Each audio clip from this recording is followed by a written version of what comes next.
One time at a church or at a luncheon, I was seated with a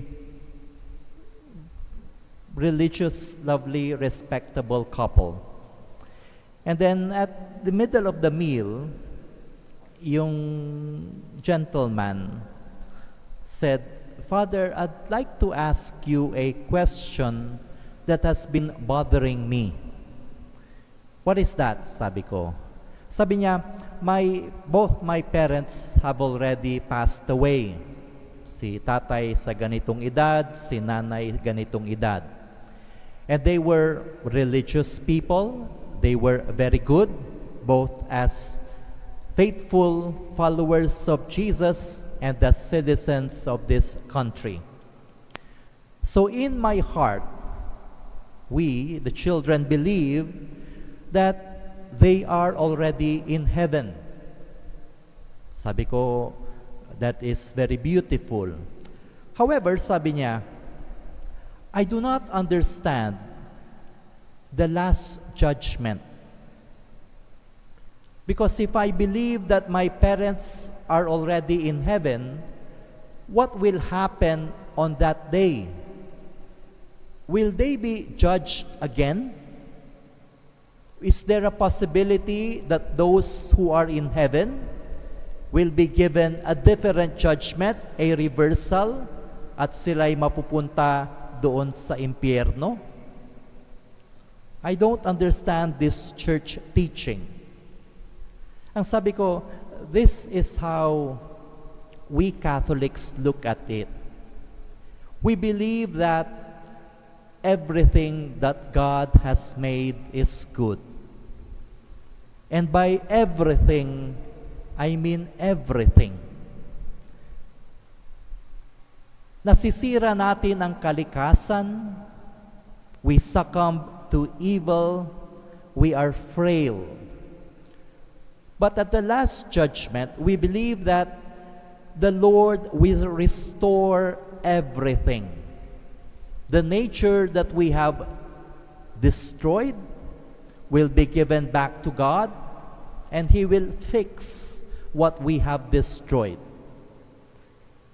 And included in nature is not just our soul, but also our bodies. So going back sa inyong tanong, nung namatay ang inyong mga magulang, ang ating paniwala, ang kanilang kaluluwa ay inakyat sa langit. Pero alam din natin kung saan natin nilibing ang kanilang labi. That is why the church is very careful to remind us that burial should be done with respect and dignity. Kasi hindi natin tinatapon yung labi ng mga yumao. At the last judgment, people will rise. And if God renews creation and our bodies will reunite with our souls. At hindi lang ang ating kaluluwa ang mananahan kasama ang Diyos, ang ating katawan, ang ating kabuuan, ang ating body and soul will be given back to our Creator. This is where the dogma of the Assumption will prefigure a beautiful journey for us. Bago pa man yung 1950 official declaration ng dogma, naniniwala ang mga tao that in the end, good will win out. In Israel, there is a very beautiful church with the best acoustics. Yun ang sabi sa amin. The best acoustics that is called the Church of Dormition. Dormition comes from yung root ng dormitory. Dormire in Latin means to sleep. Okay? The belief was that Mary is spared from original sin. Walang dungis ng kasalanan. And because of this singular and unique gift to be the mother of God, to be immaculately conceived, at the end of her life, she has been blessed to go up to heaven, both body and soul. Nagtatalo yung mga tao noon, namatay ba si Maria at inakyat ang kanyang katawan at ang kanyang kaluluwa? Yung iba, natulog lang si Maria. That's why the church before the dogma is called the Church of Dormition. Natulog siya, pagising niya, abay nandun na pala siya inakyat ng kanyang anak sa langit. The church did not go to specificities as to ruin the mystery. The official declaration is in acknowledgement of the long-standing faith and belief of people. At the end or at the completion of her life, Mary, by the grace of God, was assumed not by her own power, but by the power and grace of God, was assumed body and soul into heaven.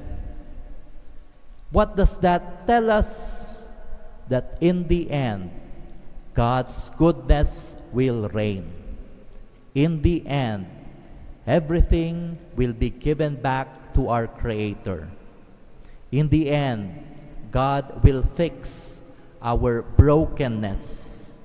And in the end, body and soul, a renewed, beautiful creation, all that good that God has made will once again be given back to our Creator. So dear friends, the dogma, the celebration, the solemnity of the Assumption is a reminder to us na huwag nating sisirain ang kalikasan, ang ating katawan, ang nilikha ng Diyos. Kasi mamaya, we will be made accountable to give it back to God. Huwag din tayong mawawalan ng pag-asa because sometimes evil seems to be winning. Those who do bad, sila yung yumayaman, sila yung sumisikat, sila yung makapangyarihan. But in the end, God will judge. God, who has made all things good, will keep them to be good. And those who refuse to follow the goodness of God will be separated where there is a place of people who do not recognize, who do not respect, who do not follow the commandments of God. The dogma of the Assumption is a dogma of hope. It tells us that God awaits us. It tells us that God does not forget us. It tells us that the grace already given to Mary is the same grace eventually will be also given to all of us.